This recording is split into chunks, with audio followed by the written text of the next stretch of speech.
Thanks to the organizers for the invitation to be here.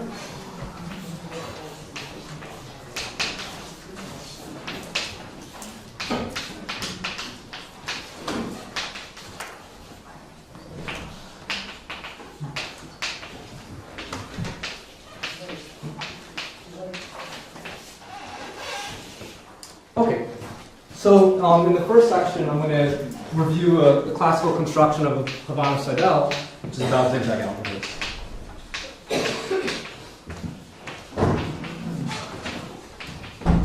And then later on, I'll introduce several variations of this construction. And I think later on in the workshop, you'll also see other talks about other variations of zigzag algebras. Okay, so this section is going to be very algebraic. So first, introduce the main object. So I let A be AN, be a quotient path algebra.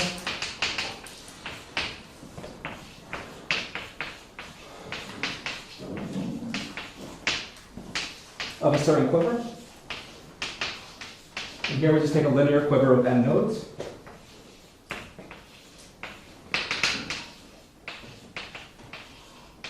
And I have arrows going back and forth. And then we mite out by certain relations.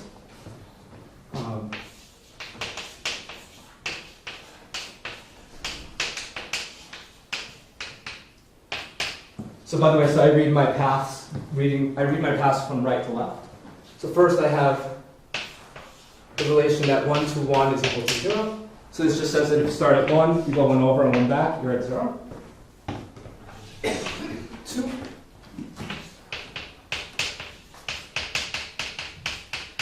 If you travel 2 to the right or 2 to the left, we get 0.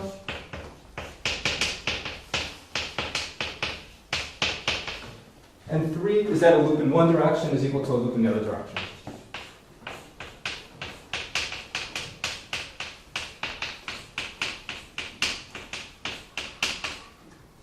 So a loop this way is equal to a loop that way.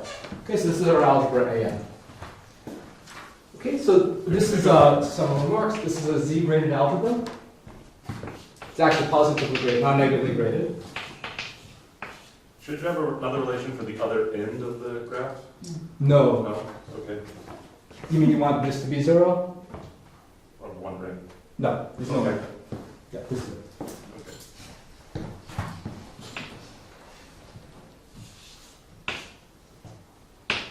This is Z-graded by path length.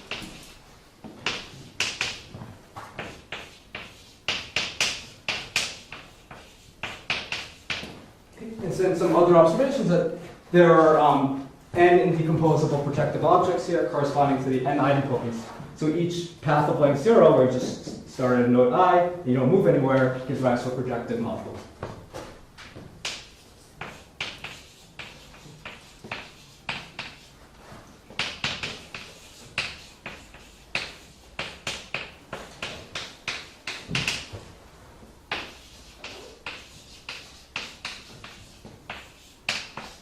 So I'm talking about left modules at the moment. We'll need both.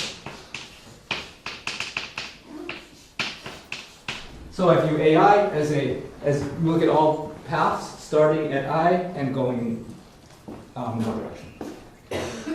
Okay, and so now we need some morphism spaces between these projective objects. Yeah. I'm already confused from the beginning. I'm sorry. But you said this is graded by path length. Yes. But you said that if you do 2 steps, you get 0. Yeah. So every path has length 1. Every path has length 1. So how can it be graded by path length? No, I'm not out by these relations. It's equal to 0. 0, you have the 0 element in degree 2. Well,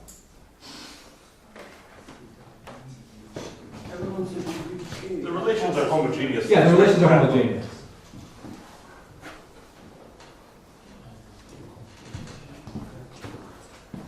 I mean, you could have a degree 2 element. You could have 0 in degree 2 as well. Other questions? Okay.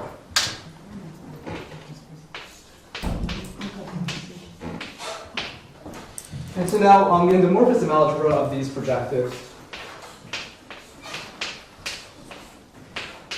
So they're almost always of dimension 2.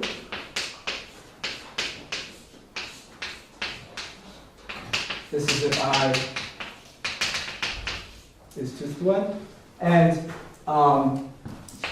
it's just one dimensional if I is equal to 1. So this is seen by looking at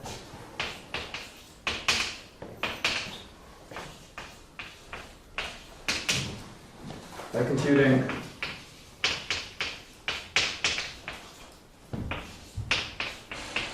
so you put the idempotent on either side, and this is either 1 or 2 dimensional.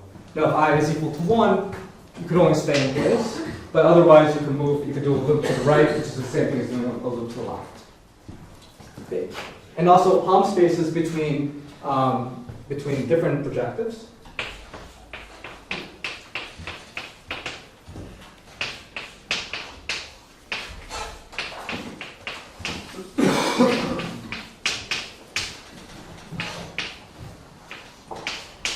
So it's one dimensional if I and j are next to each other,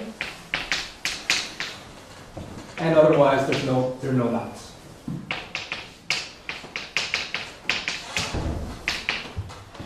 Okay, so these are all morphism spaces between projective objects.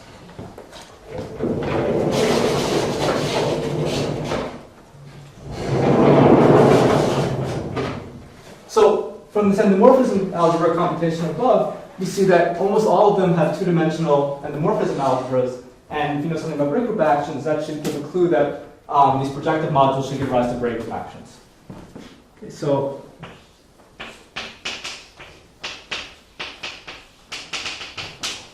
the projective objects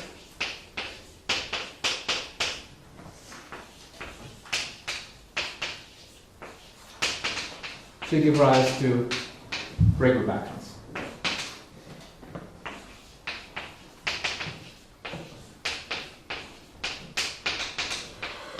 Okay, so that's exactly what I'm going to define now.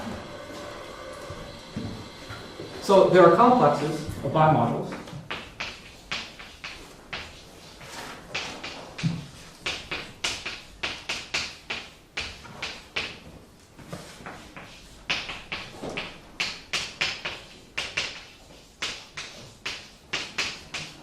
So there's two types of complexes. One which I'll call Ti.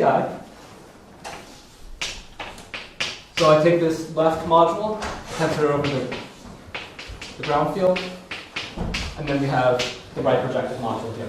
Okay, so this is an AA bimodule, and we have a two-term complex back into A viewed as an AA bimodule. So that map will be easy to define. That's just going to be multiplication. And then you have a complex in the other direction.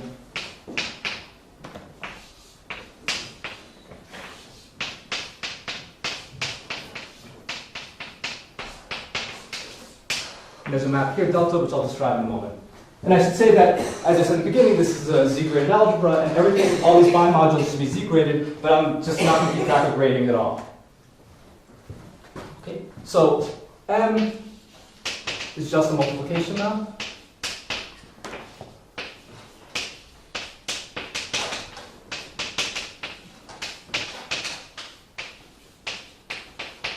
So we just take an element here, and just multiply them together, and we get something in A. And delta is a little harder to describe. So delta on the identity element in the algebra is given by this formula. So there will be 4 terms. So this map is of degree 2, but with the shifts it would be of degree 0. So it's basically everything you could do.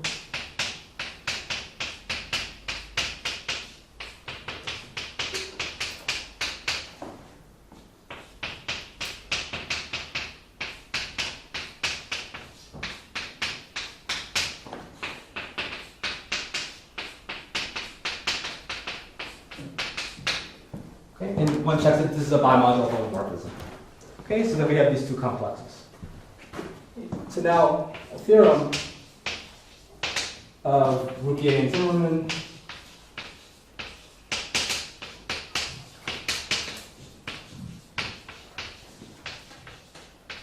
And also Havon Fidel.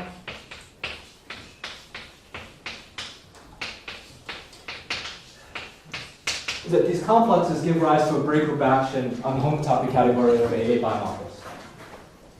So, well, I'll write it like this.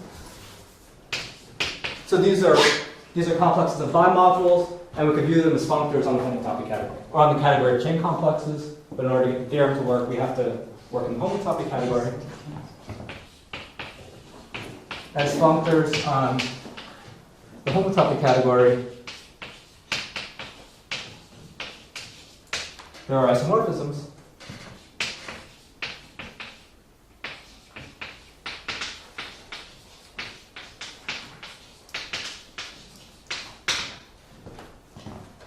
So these isomorphisms are lifts of Braid group relations of type A. So first of all, these complexes Ti and Ti prime invert each other.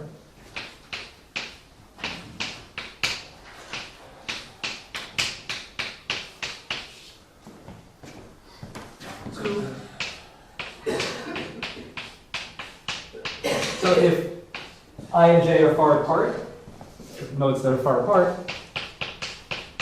these functors commute.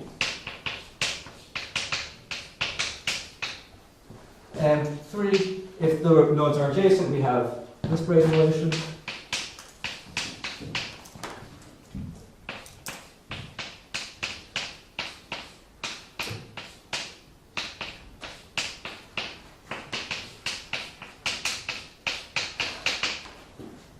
Okay, so that's a theorem. And so I'll just sketch a proof.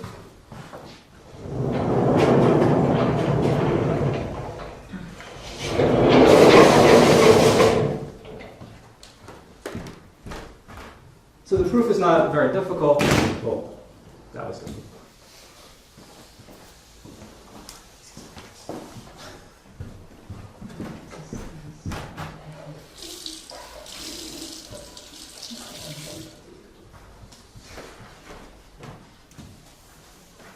So the proof basically uses these computations of the Hom spaces that we did on the board above,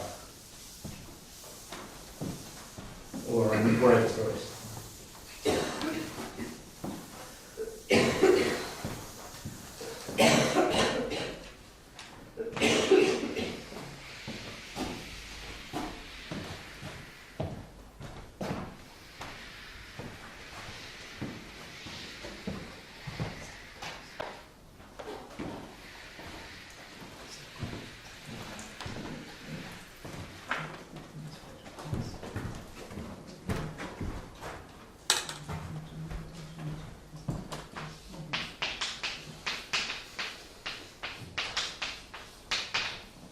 So let me say 2 is the easiest.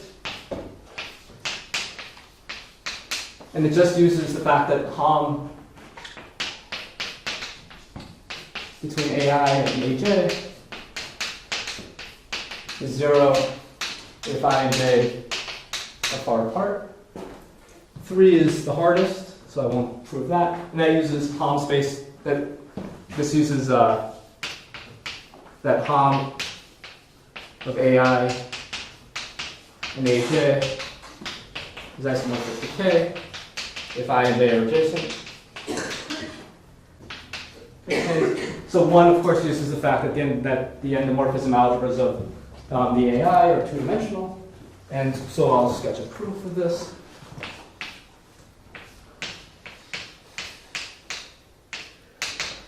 Okay, so Ti is the complex AI tensor IA.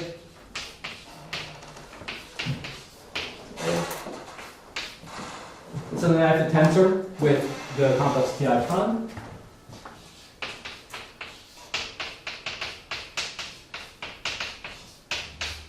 Of course, it's important to have all the maps and do this very carefully, but I'll leave that out. So this is now a 4-term complex. So in the leftmost term, we have AI tensor IA from doing this with this. 3-term complex. Then in the middle, I have this tensor this.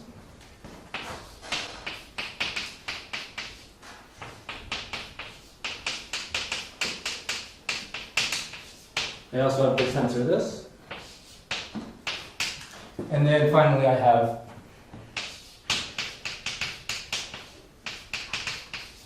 AI tensor object. And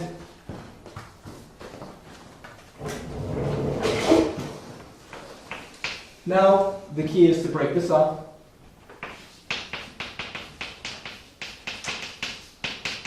So as we said before, this is two-dimensional. So we basically have two of these terms with some gradient shift. So that's one.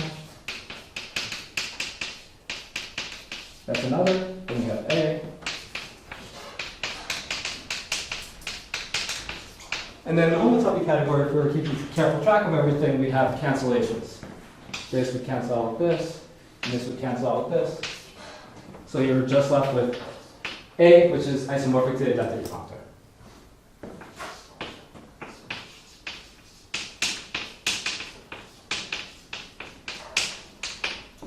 So that's a theorem of von Seidel, Luque, and Symplectic.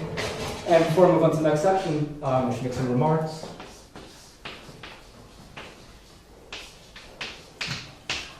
So one is that Hausdorff and Seidel not prove this, but they prove that this action is faithful.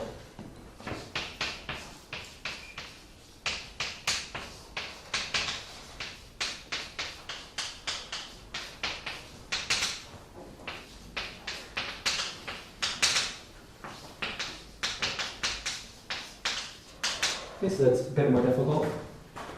So there's an extension of this to cyclic quivers, due to so extension to cyclic quivers.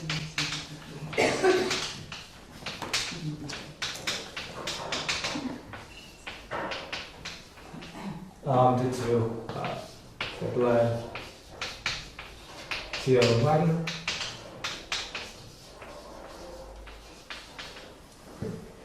So we have a homological Braid invariant, and then the question is, could you cook up a not invariant, tangle invariant?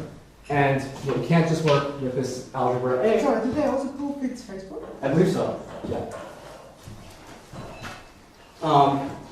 And so the third remark is that this algebra, well, this category of graded modules is equivalent to graded parabolic categorical, for GLN. And so there's a breakup action here, and Navier-Stropple,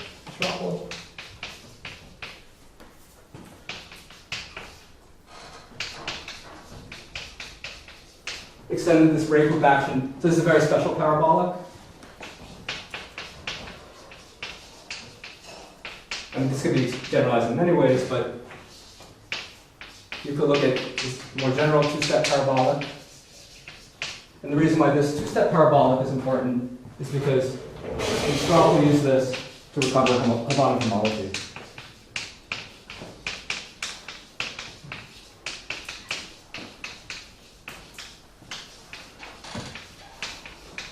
Using lots of category O's.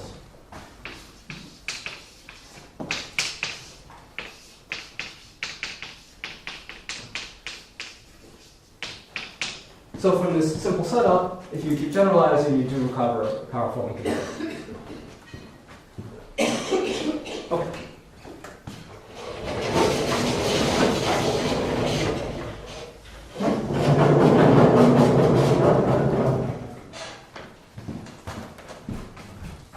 So the first variation I'm going to speak about is sort of as an algebra dual to this algebra AN shrink.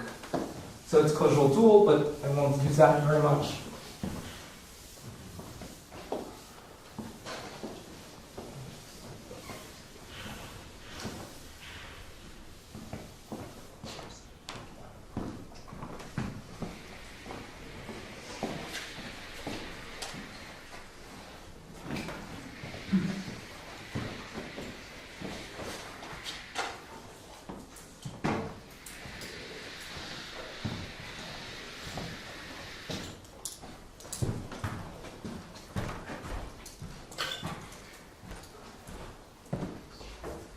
So part 2 is this algebra A and shriek. So this side's a little more painful. So again, I'm going to introduce this algebra A and shriek in terms of the quotient of a path algebra. So I'm going to again let A be now A and shriek. So quotient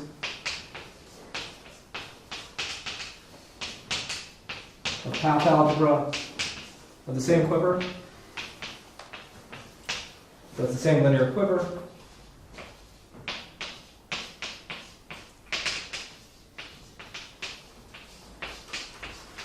Okay, but now the relations are dual.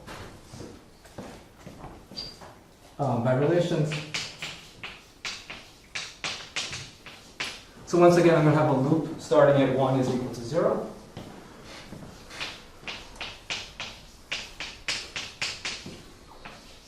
And again, I'm going to have a loop to the right is equal to a loop to the left.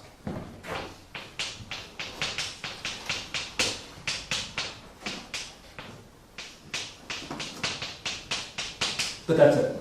So this is a larger algebra. Okay, so now if you try to play the same game with projectives, you have a problem. So now the dimension of the endomorphism algebra of this left projective modulo AI, it grows. It's equal to I. So except in for I equals 2, we don't have, the projectives aren't spherical objects, so we shouldn't expect the projective. Stupid question. Yeah. This is supposed to be the quotient dual, right? Yeah. Shouldn't the relation Yeah. go on the other side? You want me to have a loop, the loop over at n is equal to 0. Yeah. But I just prefer this. Yeah. Just to be sure. Yeah. If I was being extremely precise about the quotient dual relationship, I should have now the dual relation. The loop at n is equal to 0. Okay. So we don't expect projectives.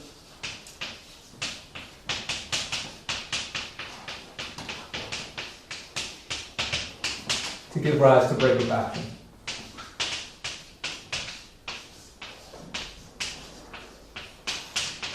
And if you have this picture in mind that these algebras A and A and shriek are quotient dual to each other, then of course you shouldn't expect the projectives to give rise to a Braid action of the symbols. Okay. So I let Li equal simple module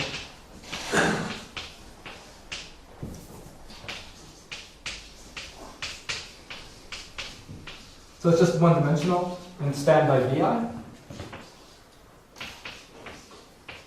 and such that the only thing that doesn't kill this element is the idempotent I.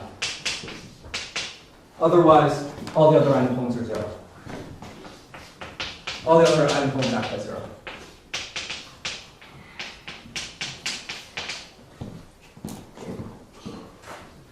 So, unfortunately, when we work with simples, we can't work in the homotopy category anymore, but we have to work in the derived category. So we need projective resolutions for these Li.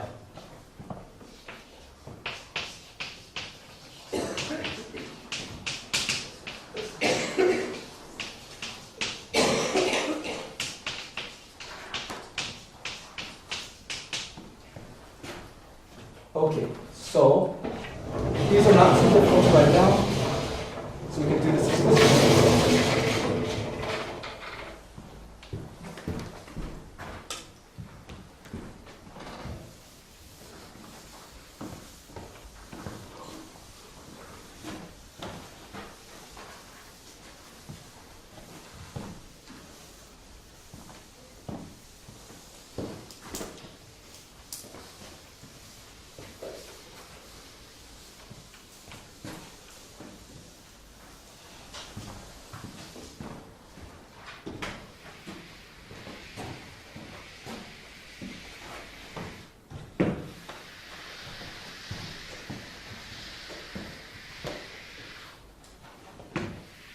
So there's a reason why we're working in this difficult side. I'll explain in a couple of minutes. When we have a perfectly good breakup action, the homotopy category, do the line side out. Okay, so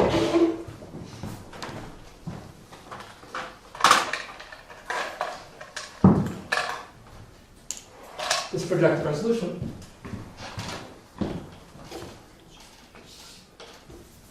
Oh, and I should say that just as on the AN side, I threw away one of the projectives which wasn't spherical, and I should throw away one of the simples which is not spherical.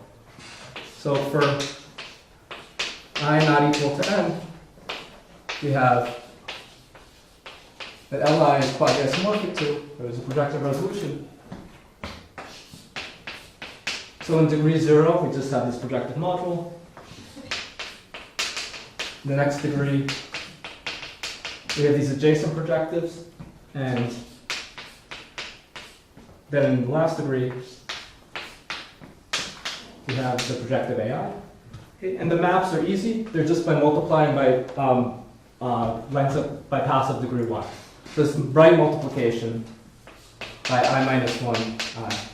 This is right multiplication by I plus 1 I. This is right multiplication by I minus 1. And this is right multiplication by I plus 1. And I guess I have to add a minus sign somewhere in order for this to be complex. Okay, and well, let me quickly write down. So IL is now, this is a simple left module. You have a simple right module.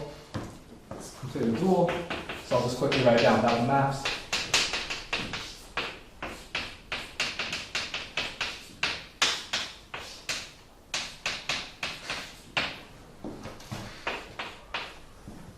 Okay, so from these projective resolutions, we can now easily compute that the X algebra of these Li, this is from I goes from 1 to n minus 1. This is now two-dimensional algebra. And if I is not equal to j, we can compute the X between simples.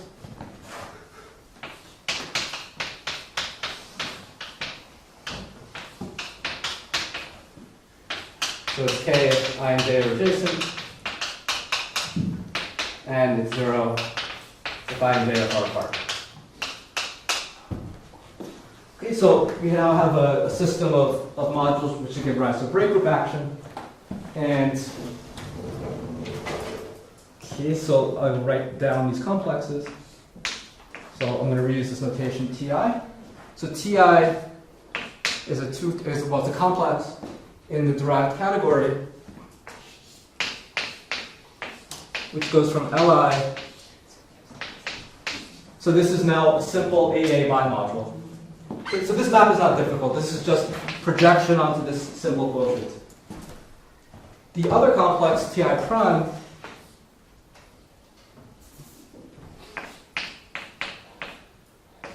so this is a map in the other direction. This is a complex with the terms reversed. And I'll call this iota. So this map is more difficult to define, and this map only exists in the derived category. And okay, well, I've written down the projective resolutions of Li and IL, so I could explicitly say what this map iota is. So first, so Ti, so I have to take this complex and I tensor this complex. Sorry, I can say what this map iota is. So I have to take this complex and this complex, and I tensor them together. So this will be longer, so most of the terms will not be relevant. So this is some objects, this is some objects. Then in the middle, I have this tensor this.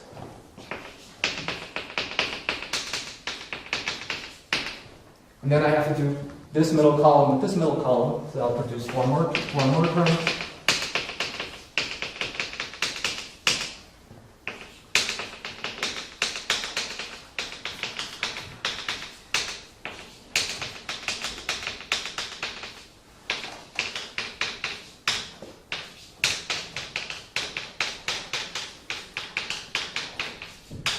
And then finally, I have this tensor this.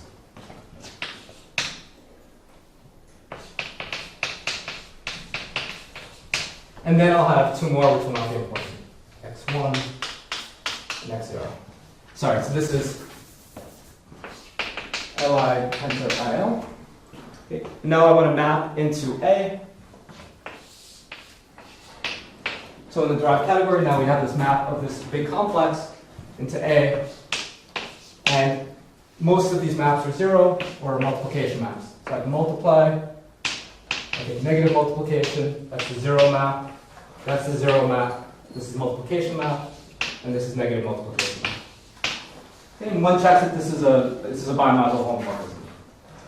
Okay, so we have these two complexes, and you run through the whole game again, and then you have a theorem that on the derived category,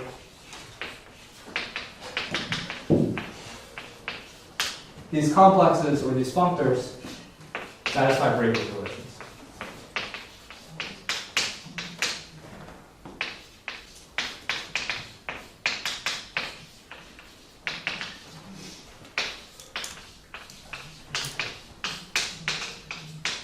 Again, a little more painful to deal with because our complexes are bigger, but the checks are elementary. Okay, so now why are we working with setup?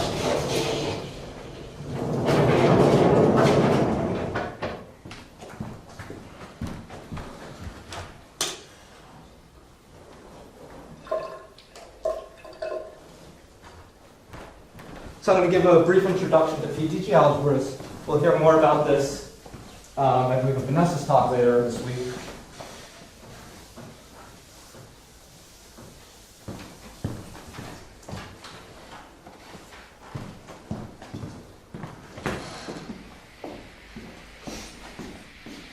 So I'll explain what a PDG algebra is quickly. I'll quickly give motivation. But I should say that this PDG theory, which I'm about to explain, right now only works in this side of quotient duality on A and shriek. It's kind of an open question how to extend this to the parabolic side.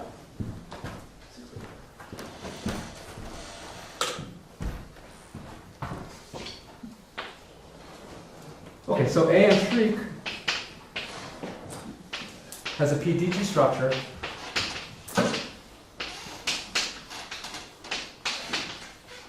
And for this part, we have to fix the ground field. Well, we have to assume that the characteristic of the ground field is P.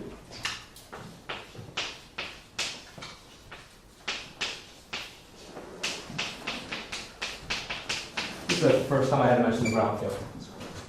Okay, so what does this mean? So in algebra A,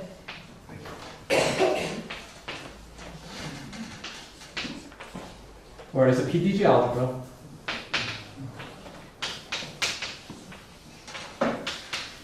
if there's a derivation,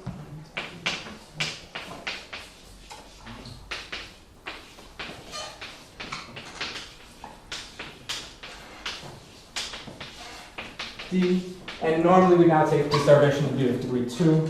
Doesn't really matter, it depends upon your original conventions.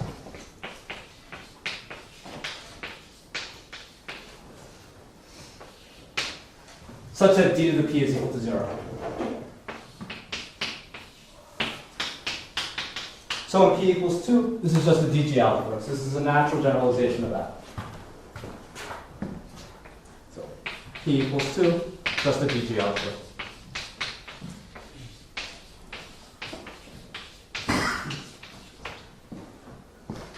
So a couple of words of why this structure is important.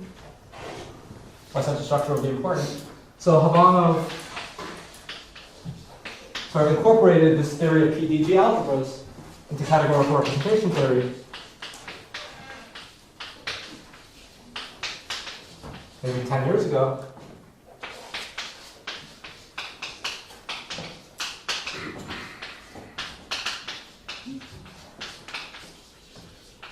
In order to categorify quantum groups over prime roots of unity.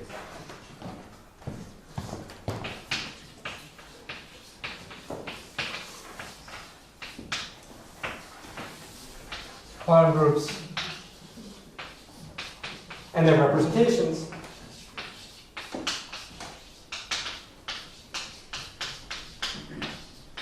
at prime roots of unity.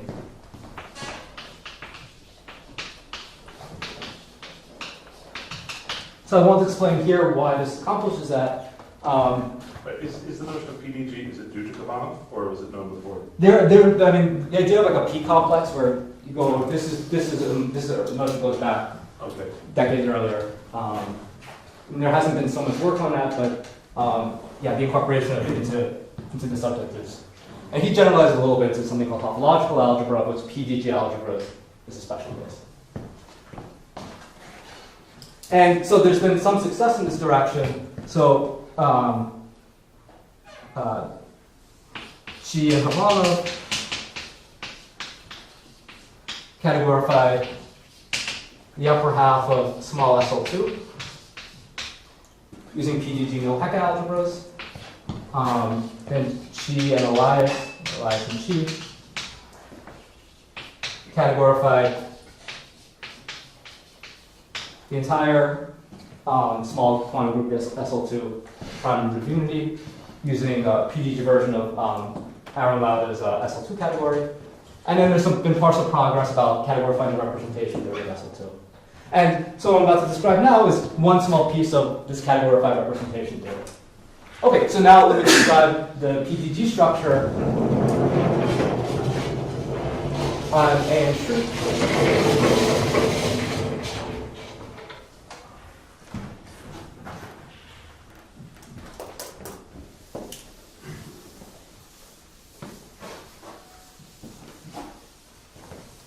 So is there a corresponding theory for categorifying non-prime root unity? No, this is not known yet. And I should say also why, I mean, so it's an interesting question in itself, how to categorify prime roots of unity. And well, the Reshetikhin triad free manifold invariant is defined using quantum groups of roots of unity. So one perspective on how to categorify those invariants, the four manifold invariants, would go through this root of PDG theory. So that was Havana's motivation. Did I squeeze?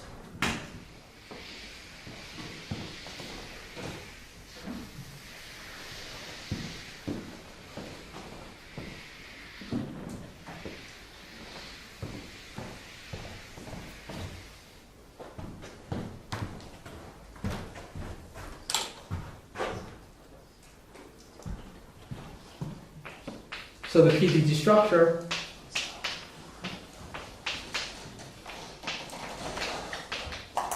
on the A street. So first, on the idempotent, B of an idempotent is just 0. On degree 1 elements, so these are paths of length 1, what this does is it appends a loop. So this is a path, and then it adds a loop on either side.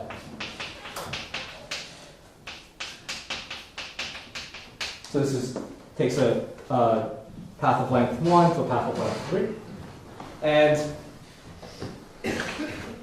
so this is a path going from I plus 1 to I. It's a path from right to left. A path in the other direction is 0. V of a path in the other direction is 0. And then you extend by the Leibniz rule to the whole algebra.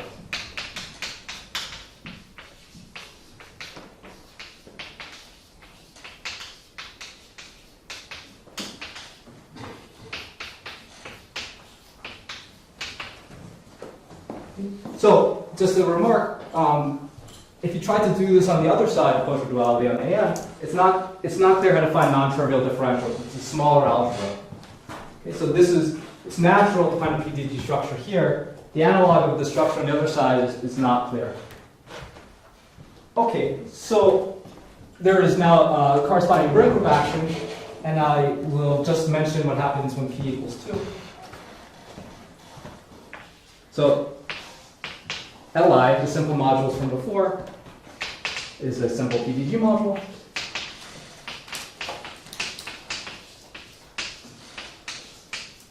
A PDG module is just a module with derivation which is compatible with the derivation on the algebra. And so without the derivation, we needed to find projective resolutions of the Li. So you need an analogous homological construction, the presence of this differential. And that's known in PDG theory, or even DG theory, as finding a cofibrate replacement.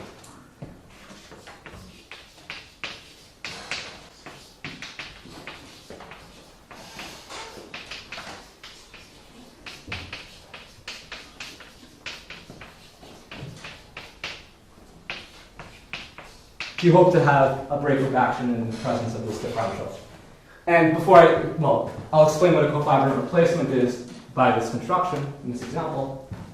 So Li is quasi-isomorphic to the following PDG module. So I should say, just for simplicity,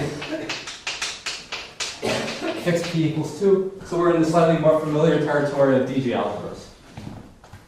And then Li is quasi-isomorphic to the following DG module. So I'm writing down the same objects as I did before when I tried to write down projective resolution.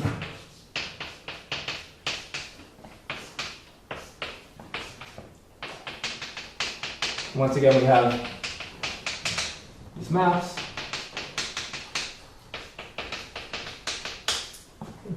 Now, so this whole thing is a DG module where you have an internal D acting here, coming from the DG structure on A, and then you have these extra Ds going from here to here, here to here. So D of an element here, it does something to stay in here. It also produces plus an element here, plus an element in here. And if you try to check, it's not so hard to see that this is not a DG module as is written, and so we need to put in an extra map going down like this. Now this is a legitimate DG module, and Li is quasi-isomorphic to this in the derived category. And what is cofibrant replacement? Roughly this means there's a filtration of this entire DG module. So this would be the first piece of the filtration, and then this would be the second piece, and then this would be the third piece, and then the whole thing, where subquotients are just normal projective modules.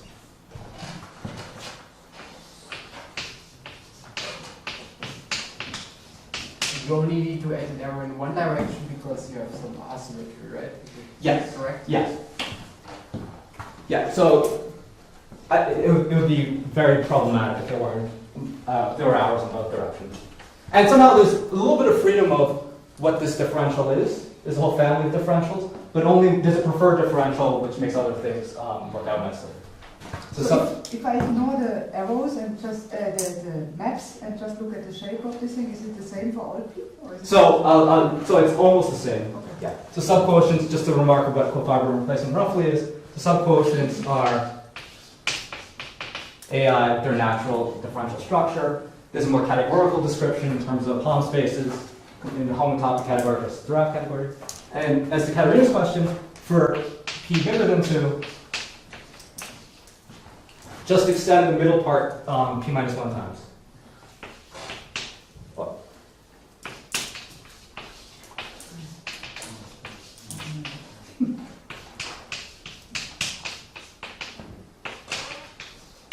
So this is quite large. We have this, and we have this, P minus 1 times, and then we have this at the end as well. So now, theorem, once you have these resolutions, or these cofibrant replacements, theorem with Chi is that, okay, you have functors Ti and Ti prime from these Li's, just as before, without the D.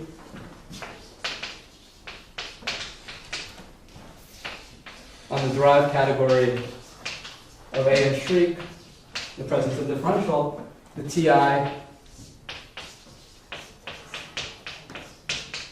Ti prime satisfy Braid group relations.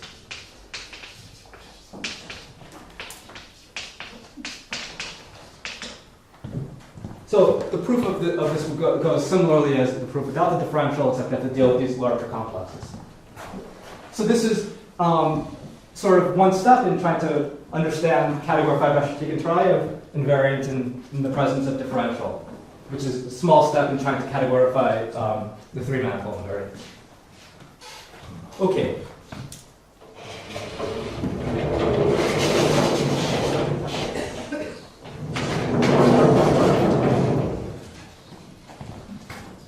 Other questions?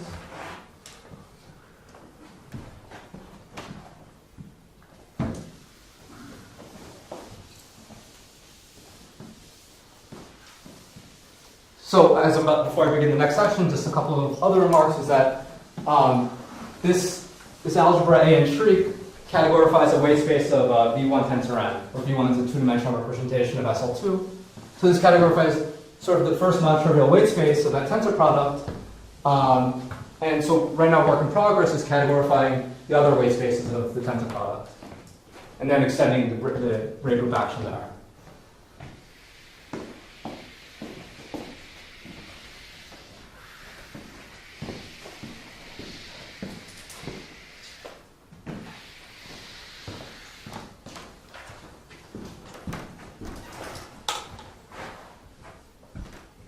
Okay, so in the remaining time, let's discuss another variation of this original Havana inside L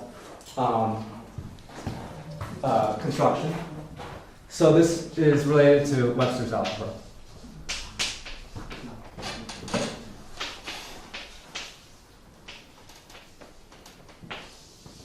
Well, a very special case of Webster's algebra. So A and Shriek has a description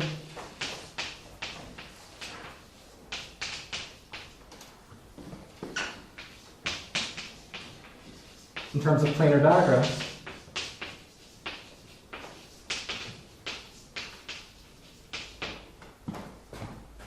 So Webster defined these combinatorial algebras for general Kac-Moody algebras. So we're going to focus on SL2 versions of his algebra, and in fact, a very special case of his SL2 algebras. Okay, so A and Shriek has a description in terms of planar diagrams. So the data is there will be n red strands. So I just draw a swirly line and one black strand.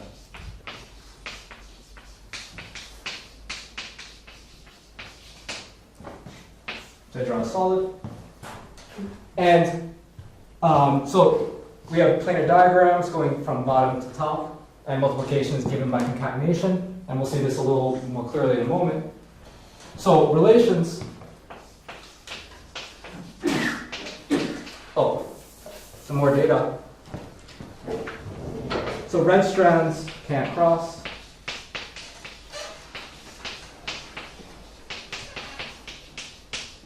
And the black strand carries dots.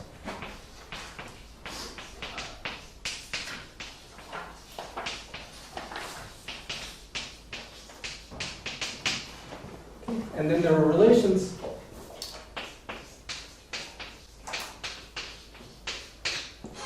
So if a black strand and a red strand double intersect like this, you could separate at the cost of a dot. And other way around as well.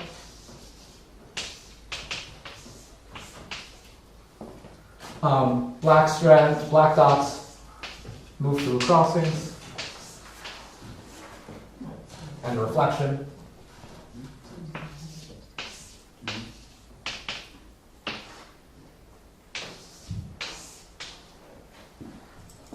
And finally, there's a so-called cyclotomic relation, which is that if you have a black strand to the left of everything else, we get 0. Okay, so what's the relationship with A and Shriek?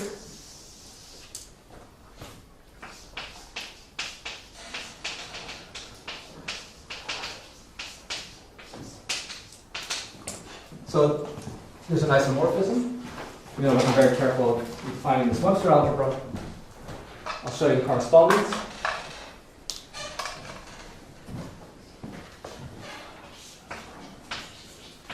So the idempotent I in A and Shriek gets mapped to this planar diagram. So you have I red strands, followed by a black strand, followed by the remaining red strands.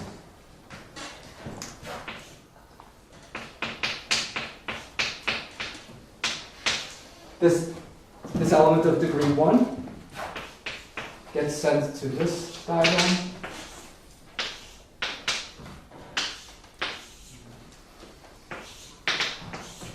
And this other element, now the black strand goes the other way.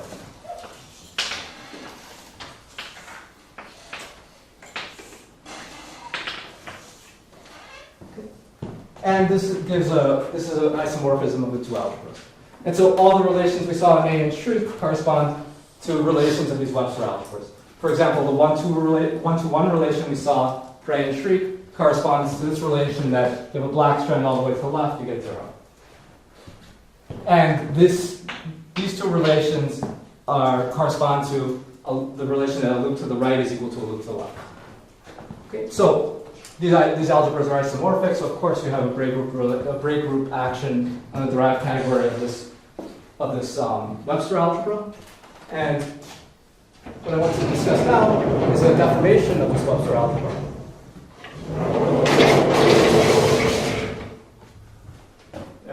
Sorry, this is not an isomorphism, right? This map. This is an isomorphism. What's the concern? Well, you're taking your cyclotomic quotients, so what does that correspond to the other side? I mean, you're going to need a cyclotomic quotient. You're going to need a cyclotomic quotient no matter what side you work on. I mean, so you're worried this is AN versus AN Schrieg, or just? No, I'm not sure what I'm worried about. Okay. Is this the same as the Braid group action that Ben defines in the papers? Yes. Yeah. Yeah. So I mean, so Ben gets link invariance. So he works in the derived category, whereas of course for A and Schrieg we have to work in the derived category as well. And so what I'm going to discuss the last few minutes is a deformation of this algebra. I should do something like that. Is a deformation of this algebra where the Braid group action in some sense is a little simpler. We're going to work in the homotopy category.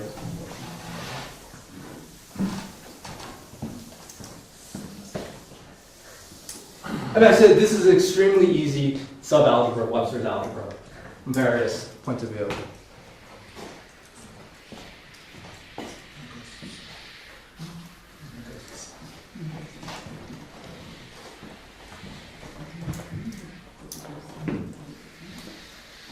I mean, probably proving directly in Ben's setup that there's a Braid group actions a lot. You don't use as much machinery as you use this for a general subalgebra. Okay, sorry, here, I know what I'm worried about. Okay, I found that. In your H3, you can have a loop and you can multiply the loop with itself I don't know how many times, never killed, right? Right. But on the right hand side, you can have many dots. Correspond to I don't know how many dots on exactly. the left, but that will be killed after a while. Yeah, exactly. The same thing in A and Schrieg. Depending on how far away you are from the node 1, yeah. dictates Oh, how that's you get do killed? that. Exactly. Okay. Yeah. Okay. So the first node you can have any, second node you can have at most 1, third node you can have at most 2. And that corresponds to the Webster algebra. You can have more dots the further to the right. Okay, very good. Yes. So deformed Webster algebra.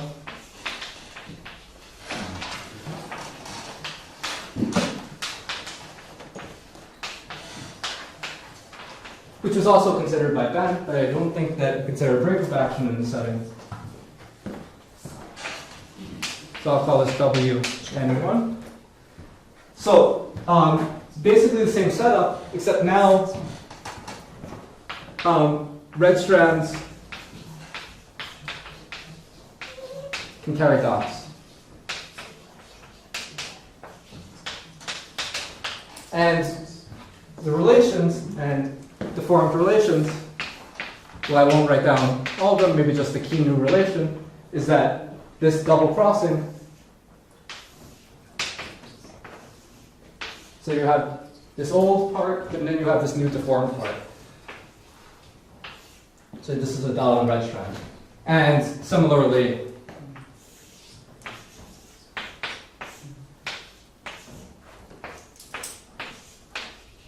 and the dots on the red strands slide just as the black strands do.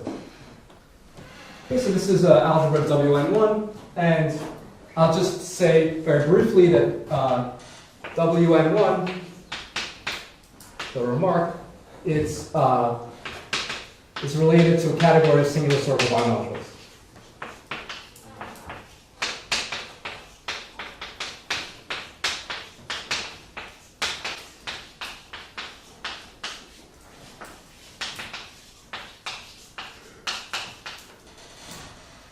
So it's regular on one side, but sort of a certain maximal singularity on the other side. That I won't mention too much more about this. Okay. And so now I'll discuss the break group action. So just for some notation, let's write W equals Wn plus Wn1. Okay. And so now we have certain WW bimodules.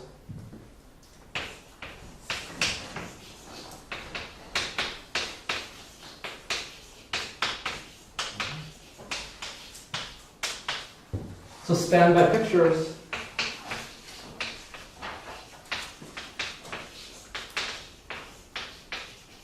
And for those of you familiar with break group actions that's coming from sortal bimodules, this should feel familiar. So first I'll describe sort of the red background. So I have red strands. Then I have this sort of thick red strand. So this is 1, minus 1, plus 1. So there's some thickness to here. And black strand with the black strand intersecting this picture.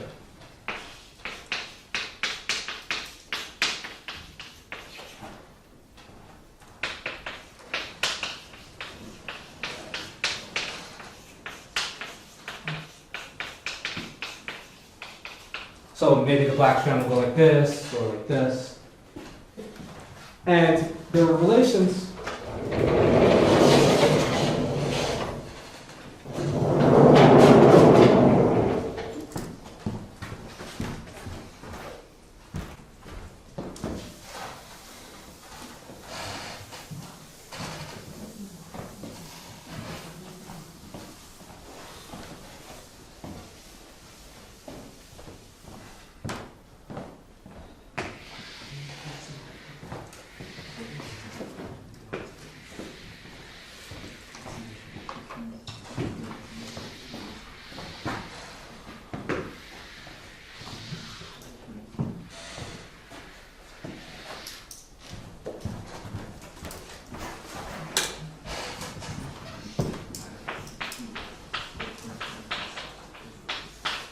So of course I'm being very loose here, but so there's the W relations.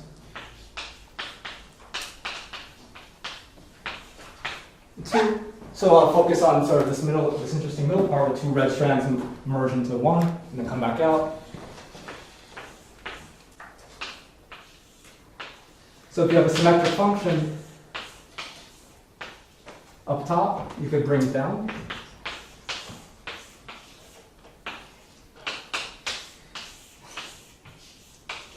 Similarly,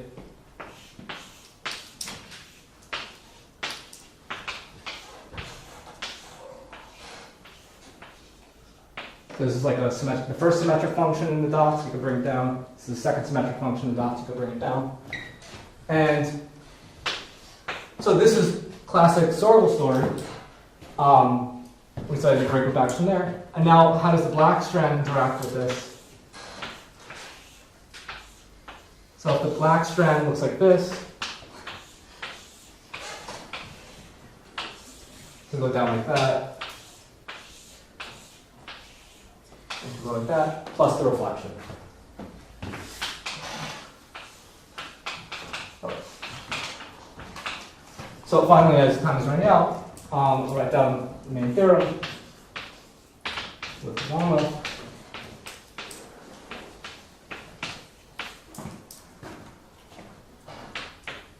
So there are complexes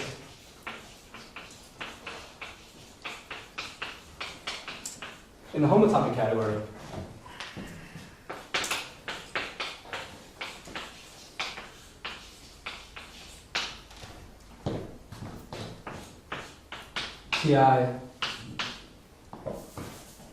Ti is a map from Wi to W. And Ti prime is complex in the other direction, satisfying the break group relations.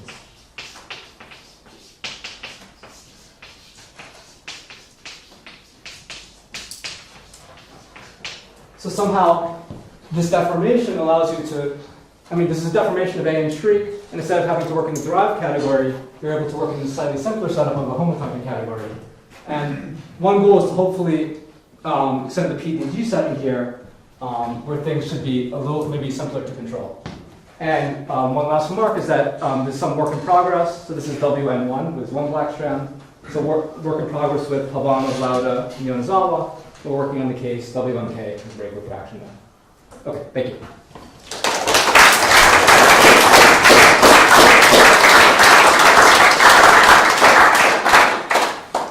Any questions?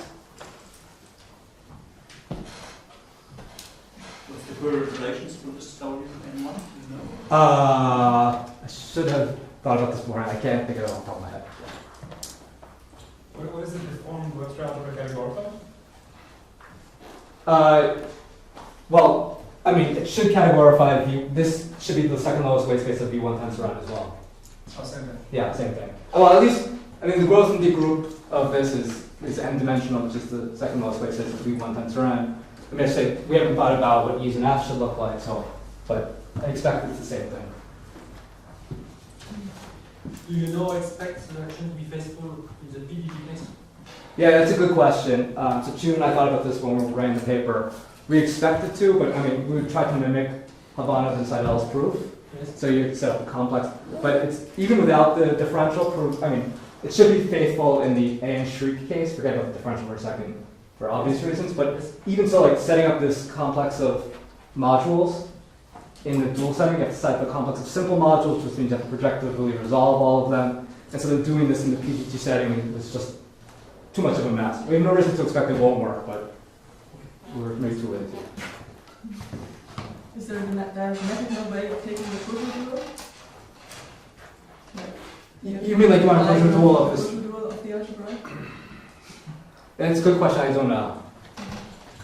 Yeah. So it's also well, I don't know if this is exactly a question, but what's the closure dual of this deformation, or what's going on the other side? I don't know. Christoph Patero is telling me that it's a deformation of platform algebras, which is a candidate, but I don't know. If I remember correctly, Kavan and Seidel, they proved that the representation they get in the case of AM reduces, decategorifies to the bureau representation. Yes. Do you know what you get for the cyclic quivers? Because you mentioned this extension. I don't know, maybe I should defer to people. You get the natural generalization of Dora representation to the affine braid group, and then you just have two parameters instead of one.